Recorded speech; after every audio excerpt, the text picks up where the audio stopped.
You जनाब chairman साहब। मैं आज स्पीकर साहब सॉरी थैंक यू स्पीकर साहब।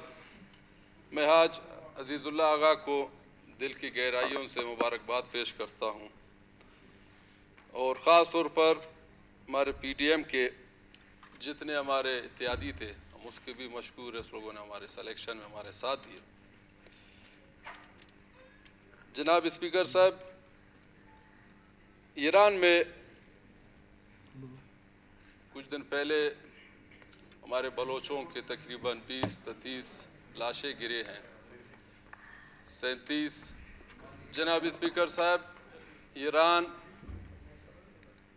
जो जायदान है, जायदान से लेकर खाश, खाश से लेकर सरावान, चाबार, ईरान शार, जो सिस्तान बलोचिस्तान ईरान इसको कहते हैं। जनाब स्पीकर साहब, ये मेरा बॉर्डर से नज़दीक है। मैंने कभी बहुत से जगह ईरान का विज़िट भी किया। हमारे बलोच लोग वहाँ पे रहते हैं, बॉर्डर के लोग हैं। ये जो वाक़या हुआ है जनाब स्पीकर साहब,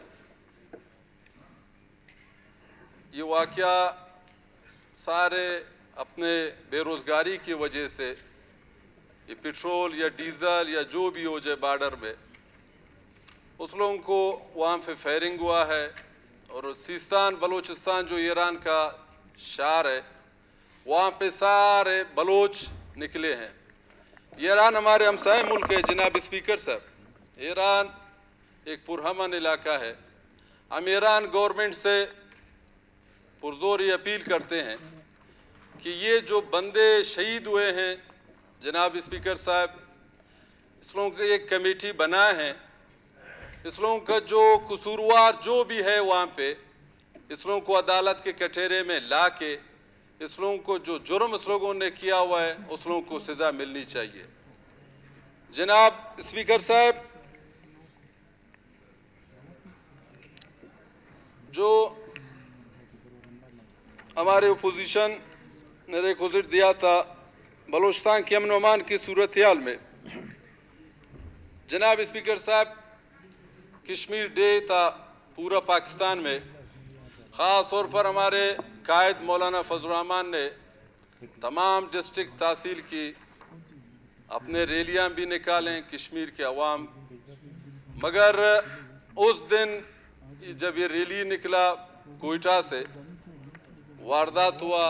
ये सारा इंडिया और रा के एजेंट ये कर रहे हैं। इस रैली में सरदार कमाल खान बंगुल्जी जैसे कद्दावर शख्सियत, उसकी रैली यहाँ से गुजर रहा था।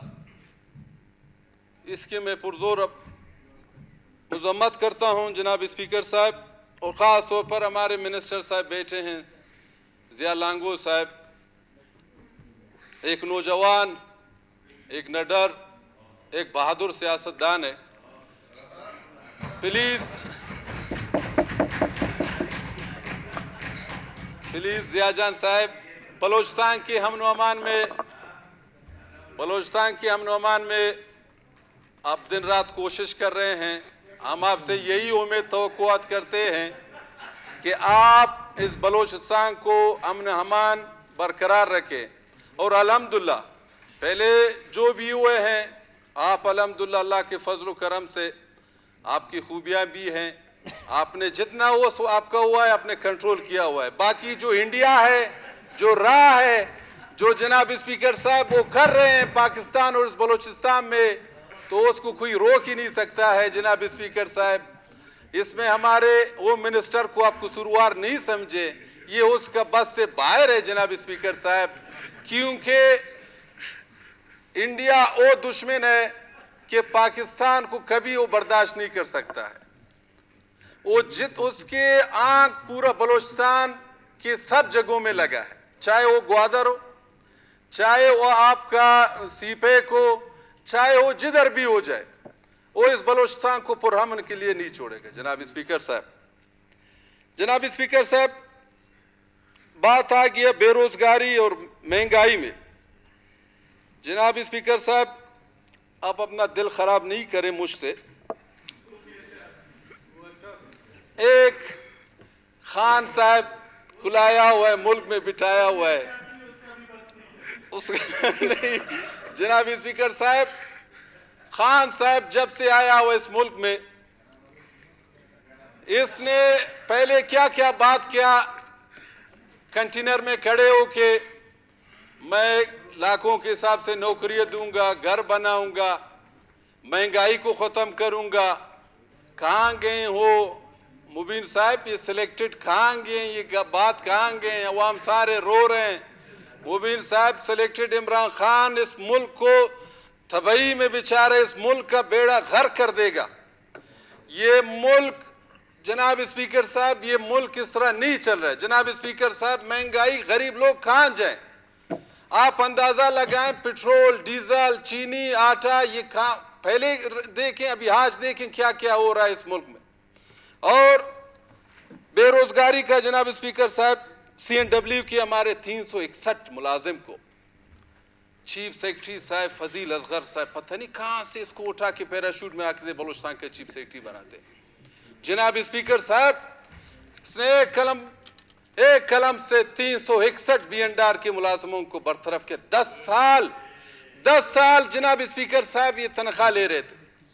उस दिन हम कमेटी में बैठे, हमने मिनिस्टर आरिफ साहब से भी यही कहा कि खुदारा आप और मुलाजमत नहीं देते हैं इस बलोचिस्तान में, इस बलोचिस्तान के अवाम के साथ, इस बेरोजगार, इस नौजवानों के साथ क्यों जुल्म कर रहे हैं, इस लोगों को क्यों नौकरियों से फारिग कर रहे हैं। जनाब स्पीकर साहब, ये हाल है बलोचिस्तान का, ये हाल है बलोचिस्तान का। बलोचिस्तान के नौजवान, बलोचिस्तान के गरीब अवाम, बलोचिस्तान की अवाम ने क्या गुनाह किया हुआ है इस वक्त?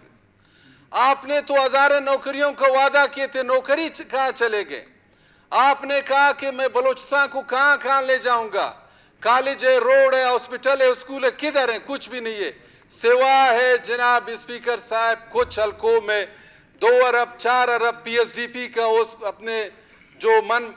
अपने जो दोस्त उसी लोगों को मिल रहे हैं PSDP। बाकी जो अपोजिशन के मेंबरान सारे बैठे हैं, ये सारे रो रहे हैं। इस लोगों ने भी अवाम से जनाब स्पीकर साहब, अवाम से वोट लेके आए।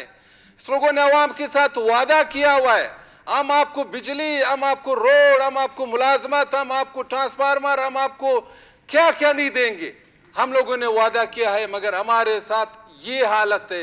ये कुर्सियां देखिए खाली है जनाब स्पीकर साहब, काश कि आज CM साहब यहाँ पे बैठ के हमारे जवाब दे देते। आखिर हम लोगों ने गुनाह क्या किया है? हमें अवाम ने वोट दे के भेजा है जनाब स्पीकर साहब, हम सिलेक्टेड नहीं है, हम इलेक्टेड नहीं है जनाब स्पीकर साहब। अवाम ने हमें वोट देकर भेजा है। इंशाल्लाह मरते दम तक इंशाल्लाह इस अवाम का आवाज इस असेंबली में इंशाल्लाह आप देखेंगे। इंशाल्लाह हम कहीं भी नहीं छोड़ेंगे, रोडों में भी निकलेंगे, रोड तक भी जाएंगे, इंशाल्लाह इस्लामाबाद तक भी जाएंगे जनाब स्पीकर साहब। रेकी साहब मुख्तसर कर जनाब स्पीकर साहब, हम अपोजिशन लोगों ने क्या गुनाह किया, हमारे साथ क्यों इस तरह हो रहा है जनाब स्पीकर साहब? और जनाब स्पीकर साहब, फजील असगर ने कोरोना के मद में 7 अरब उठा के ले गया। खुदारा तहकीकात करें, इसको जेल में भेज दे चीफ सेक्रेटरी को। नैब कहां सो रहा है जनाब स्पीकर साहब? ये नैब, ये बलोचिस्तान में मैं कहता हूं जनाब स्पीकर साहब, नैब बिल्कुल नहीं है। नैब बैठा हुआ है, नैब ऐसे ही कुछ बंदे जो बात करें उस पर हाथ निकालता है। मैंने डिस्ट्रिक्ट अपने हल्के में इतने सबूत नैब को दिया हुआ है, आज तक ये 2 साल है नैब सोया हुआ है। खास तौर पर CNW डिपार्टमेंट में जो वाशुक में जो करप्शन हुआ है जनाब स्पीकर साहब, मैंने प्रूफ नैब को दिया हुआ है, मगर आज तक 2 साल हुए रहे, नैब बिल्कुल वाशुक में नहीं आ रहा है। मैं प्रूफ दिखा दूं, मैं इलाके का अवामी नुमाइंदा हूं, अरबों के हिसाब से वाशुक में करप्शन हुआ है, इसी तरह बलोचिस्तान में हुआ है, मगर नैब नहीं है। पता नहीं क्या वजह है, नैब को क्यों सो रहा है, नैब को किस वजह से ये नैब को यहाँ पे बिठाया हुआ। हाँ, नैब अगर उठे कहता है मौलाना फजल रहमान साहब को बस नोटिस जारी करो, उसको बुलाओ, कहता है नवाज शरीफ को बुलाओ, कहता है जरदारी को बुलाओ। भाई इधर बलूचिस्तान में आप देखो, इधर बड़े बड़े मगरमच्छ बैठे हैं। इस लोगों ने ऐसे जनाब स्पीकर साहब खाया हुआ है कि इस लोगों के पैसे पता नहीं कहां कहां मुल्कों में है जनाब स्पीकर साहब। शुक्रिया क्या करे, मिसाल मेरे दोस्त कहते हैं आप मसलन मिसाल दे दें किस किस का, मैं नाम नहीं बता सकते, बाकी दोस्त नाराजा हो जाएंगे। जनाब स्पीकर साहब इस बलोचिस्तान के ऊपर राम करें, इस बलोचिस्तान के ऊपर राम करें। ये बलोचिस्तान हम सब का है।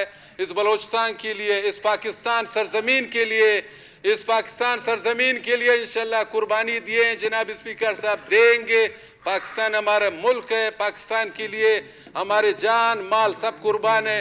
और आखिर में इंशाल्लाह ज़िया जान साहब, वो मिनिस्टर साहब, आप हमारे मोहसिन है, आप लीडर सियासतदान है, इंशाल्लाह इसी तरह बहादुरी के साथ इंशाल्लाह अपना रोब दिखाएं।